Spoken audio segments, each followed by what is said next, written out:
Hi everyone, and welcome to Week 7 on Neoliberalism and Globalization during the 1970s. Once again, here are this week's learning objectives.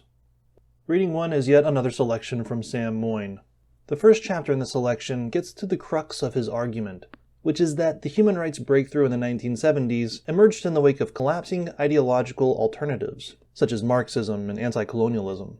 People were disenchanted with the failures or shortcomings of these maximalist visions for political transformation, which instead gave way to a more minimalist vision of reform envisioned by human rights. New forms of activism emerged, as modeled by Amnesty International, which was supposed to be committed to a non-partisan, non-threatening morality. This was especially appealing to dissident activists in Eastern Europe, as well as opponents of right-wing dictatorships in Latin America, who were able to connect with supporters around the globe by appealing to the new idiom of human rights. In this context, internationals formed from a stuffy conservative field attuned to the dictates of realpolitik to a field that was relatively more progressive and idealistic. This is covered in the second chapter of this selection, which is arguably less important than the first. Reading 2 is by German historian Jan Eckel, who is also a proponent of the revisionist argument that emphasizes the 1970s as the key turning point in human rights history. This is a very important reading, perhaps the most important this week, as it provides a lot of good context for understanding the conditions that enabled this breakthrough. Now, some of these conditions were external to human rights, such as the formalization of détente, which was a general easing of strained relations during the Cold War. Another external condition was the revolutionary changes in global communication technologies. Yet some of these enabling conditions were internal to human rights discourse. For example, part of the intrinsic appeal of human rights, narrowly conceived in terms of protection against the state, was that it is non-political or above politics, and ostensibly driven by quote-unquote purely humanitarian motives. And because of its fundamental rejection of power politics, per se, the normative appeal of human rights rushed in to fill the ideological vacuum left open by détente. The rest of the readings are a bit more theoretical than historical. Reading 3 is by American historian Steve Stern and political scientist Scott Strauss. The reading starts by revisiting the paradox of human rights. Now, in previous weeks, we've been describing this paradox in relation to state sovereignty. That is, human rights protect individuals from the state, but depend upon the state for its implementation. Here, however, the paradox is a bit different. On the one hand, human rights are supposed to be universal. They speak to global values.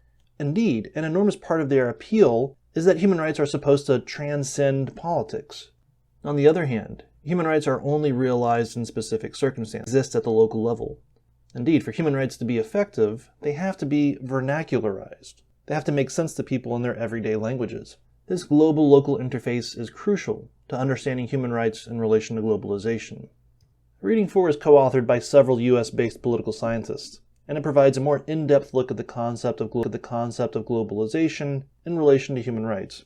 This reading is a bit longer and more technical, so I put it down my list of recommendations. But especially helpful is its review of the meaning, or perhaps the multiple meanings of globalization as an interrelated set of economic and social trends. This review includes critics of globalization and related neoliberal economic reforms, which I'll come back to in the following slide. This reading further elaborates the global-local interface theme from the previous reading, particularly by examining the extent to which globalization is a homogenizing process that fosters the sort of universalism often associated with human rights. Reading 5 is another piece by Sam Moyne, a closer look at the relationship between human rights and neoliberalism, the latter of which is an economic philosophy and policy program that achieved prominence in the 1970s. It's marked by economic liberalization, calling for greater privatization, fiscal austerity, deregulation, free trade, and reductions of government spending. The advancement of neoliberalism coincided with the human rights breakthrough, and both share a common commitment to individualism and antipathy towards the state. But look at how the article sets up competing arguments about the relationship between human rights and globalization. On the one hand, there's the critical argument that human rights displaces all for global justice, and that its minimalist focus on protecting individuals from the state focuses on spectacular wrongs, not structural wrongs. On the other hand, there's the more progressive or liberal argument that human rights can potentially tame, civilize, or discipline market forces. This is a pretty good article, so I would put it higher on my list of recommendations. Reading 6 is by British political scientist Tony Evans, who argues that the state's role in protecting and promoting human rights has been severely weakened under globalization, and that the emerging global order may be a cause of many human rights violations. As the value of the market grows, the value of individual human rights decreases. That's the argument, at least. The introduction to this selection lays out this critical and pessimistic argument about what the author stresses is the politics of human rights, as opposed to the philosophy or law of human rights.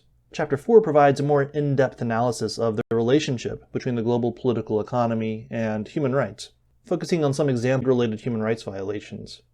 Now this reading comes lower down on my list of recommendations. Definitely prioritize Moyne or Jan Eckel for this week. Anyways, that's it for me now. As usual, let's pick up our discussion forum on Moodle. Thanks for listening, and I'll see you next time.